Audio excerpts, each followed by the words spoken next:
I'm Wale Olarinde, a consultant ear, nose and throat surgeon, usually referred to as ENT surgeons. Ear, nose and throat surgery is a very broad specialty treating all age groups from babies all the way through to senior citizens, and I have a broad practice treating a wide range of ENT conditions. I am a Fellow of the Royal College of Surgeons of England and on the Specialist Register of the General Medical Council to practice ear, nose and throat surgery.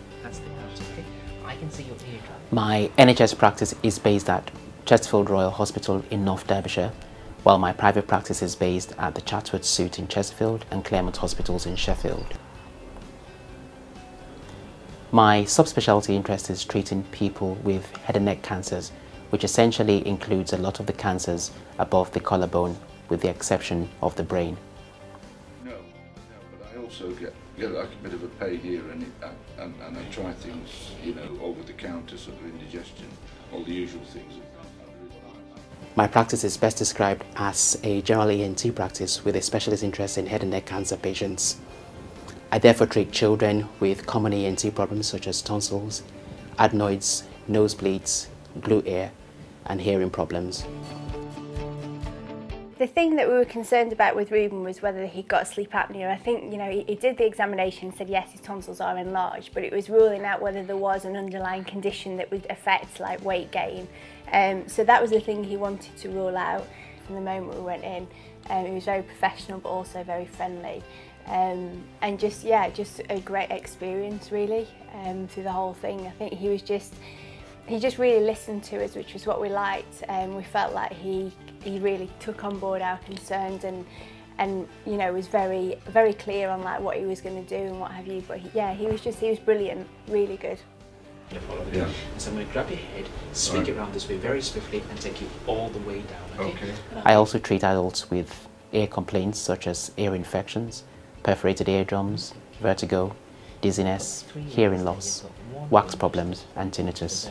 Well, I had a really bad ear problem that had been ongoing for a few days, and it was late one night and it was really painful in my ear. I'd never really have had ear problems before, so it was complete unknown territory, so he explained it in a huge amount of detail about what was going to go on, what he was actually going to do to my ear and what he thought the problem was. So, you know, I was left completely reassured with everything. Absolutely superb, you know, we covered everything in a huge amount of detail. He diagnosed obviously everything correctly. So when you can't hear perfectly, it's not as though it goes off completely. People with blocked noses, sinus trouble, hay fever, snoring, sleep apnea and facial pains also get treated in my practice. I see patients with voice changes, sore throats, feeling of something stuck in the throat, recurrent tonsillitis, bad breath, swallowing difficulties and neck lumps including salivary gland disease. Okay, perfect, yeah. Removing skin lesions, reshaping the nose after trauma, repairing split or gouged earlobes or pinning back protruding ears also falls within my expertise. The treatment I received from Mr. Olarinde at ENT Sheffield was more than good. I was very relaxed with him and very happy. I had a problem with my throat. I couldn't swallow or eat properly, and that was what we were dealing with. It was very quick to diagnose that. He gave me some tests in the consulting room and looked at the things and showed it up, and he found out straight away what my problem was.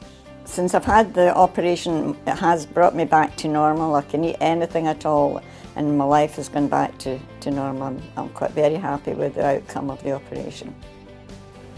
My area of expertise is managing patients with various forms of throat and neck cancers.